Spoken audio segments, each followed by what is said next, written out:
You were inspired to public service by your parents who taught you to pay it forward. Yeah. Where's your father from? My dad grew up really tough to a single mom in the mountains of North Carolina, a small town called Hendersonville. Love Hendersonville. Yeah. And his story really is a story of the power of community, because his mom, grandmother couldn't take care of him. This amazing family, now like my family, the Pilgrim family, brought him in, treated him like a son. He had no vision of college, but it was a small black church that said you were going to college, took a collection so he can enroll in North Carolina Central University.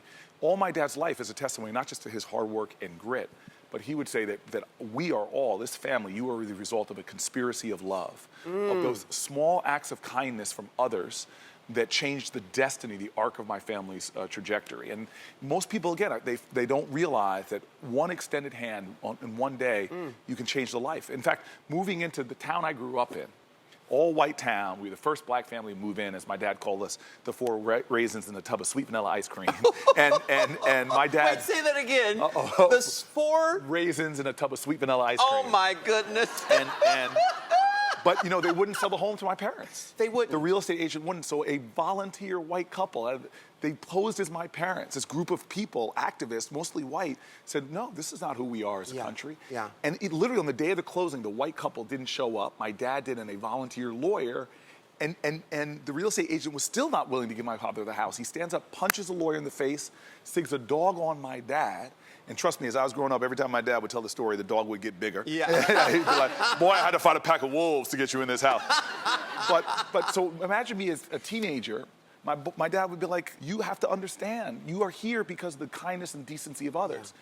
And so my father he's like, when you went to Stanford, Oxford, Yale, my dad was not impressed. He's like, life is not about the degrees you get, it's about the service you give.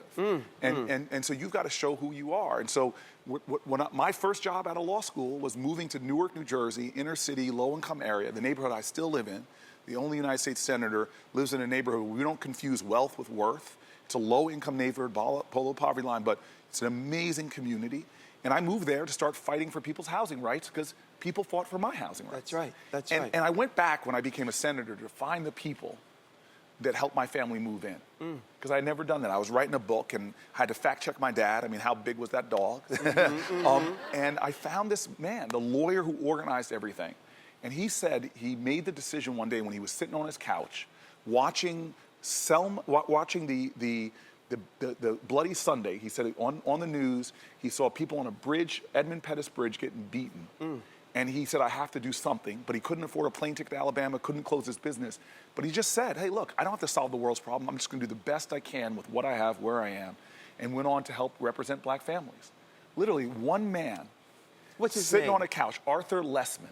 Arthur Lessman. Yes. Look, give Arthur Lessman a big round of applause. Yes. In fact, I challenge everyone in this audience and everyone watching at home to follow Arthur Lessman's lead and do the same thing in your community, because that is what's going to change this world. It's going to change the whole pH balance of this world, and it really starts with you.